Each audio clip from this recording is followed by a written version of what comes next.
Hello, this is Knight411, and today I'm going to be showing you the build that I used to take down the Seedhusk of Yggdrasil Event Dungeons. So, this build focuses around Ravage from the Risen Feral Claws.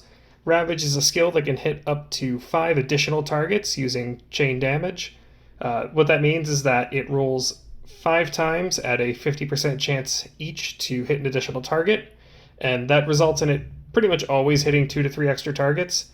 I'm boosting that a little bit more by having it full of spinal shards, which allow it to hit a 6th additional target, but more importantly, they add an additional roll that allows it to potentially trigger one more time. Just a little bit extra consistency. So for my head, I'm using a Arisen Area head wrap just because it has a lot of attack. It's full of Linkus bristles because I use it in other builds too, but those give avidity, so it's great.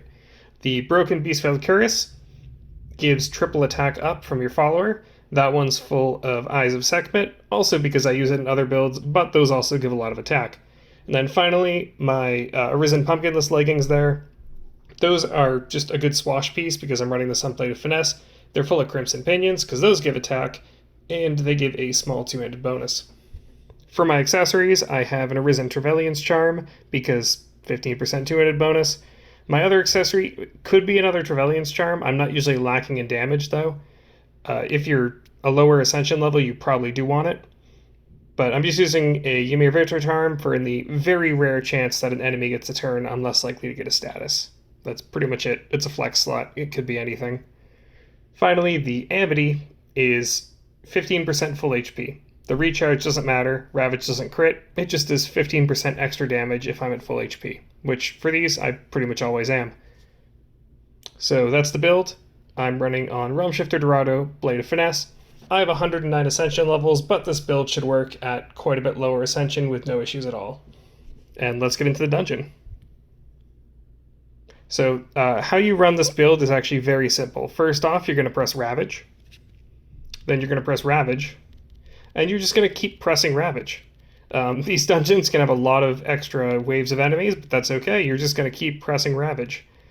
The cool thing on these Norns here is the Seedhusk of Yggdrasil is immune to full AoE, and that's why Ravage is better in these dungeons, because you can just keep spamming Ravage, no issue at all. It's not full AoE, it's just a chain attack, so the Seedhusk takes full damage, and then you can just keep spamming Ravage, clear out the waves as they spawn, and the dungeon is over.